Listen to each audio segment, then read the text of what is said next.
story of what I went through with PCOS, what I learned, and how I'm healing holistically.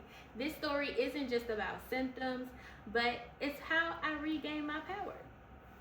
So, how did this all start? I want to say when I was 16, I was very active. I was playing soccer, I was in dance, but one day, I always consider myself to just be a late bloomer.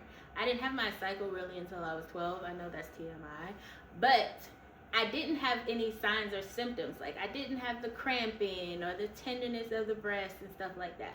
So I never really knew when I had my cycle. But when I was in high school, I was very active, never knew when my cycle was coming. But one day,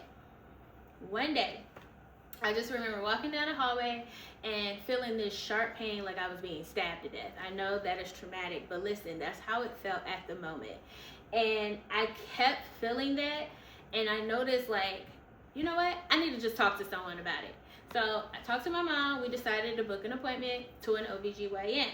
It wasn't until I got to an OBGYN and actually had to get an ultrasound to get the true diagnosis of me having polycystic ovarian syndrome, which means I had active cyst that was sitting on top of my ovaries.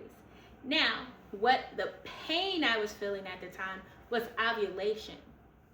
All right, so now that I received my diagnosis with an ultrasound that I received polycystic ovarian syndrome, I didn't understand what that meant for me. But the doctor kind of broke it down that I may have issues with infertility. And hearing that at 16, I'm like, oh, okay. No kids right now, that's fine. But never, you know? So anyway, I had to do more research and understand that PCOS just doesn't affect me, but 1 out of 10 women. And I actually think that number has went up significantly since then. It affects your mental health, physical health, and just not feeling well completely. So we're talking about fatigue, metabolic disorder, weight gain, sleep. Some women are even diagnosed with different types of cancer, from cervical to breast to even uterine cancer. Also, PCOS can be accompanied with high blood pressure, diabetes, and even endometriosis. Thankfully, I am not affected by none of those. Just fluffy. So now that you guys have an idea of what PCOS is, here's how I managed my PCOS. I've done a lot of things, from adapting an anti-inflammatory diet.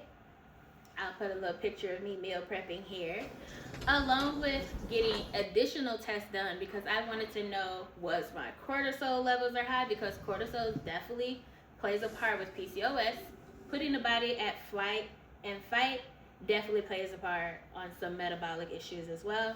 So I got additional testing here over and over and over for the last few years. And then also just managing my stress. And that comes with plenty of massage, okay? Along with doing a lot of things as far as like infrared sauna, walking, meditation, praying, all the things to kind of integrate holistically mind, body, and spirit. That is how I manage my PCOS. So today, I am still healing, I am learning, and I'm evolving. PCOS does not define me. It just empowers me to do better. I am constantly on a day-to-day basis listening to my body and how I can heal PCOS. It's not linear. It's going to take time. And actually, it fluctuates almost like an autoimmune disease. There's years where I can have flare-up and then not at all. So, if you are someone with PCOS, you deserve support and love. So many hugs to you along your journey. And thank y'all for listening to my story. Peace.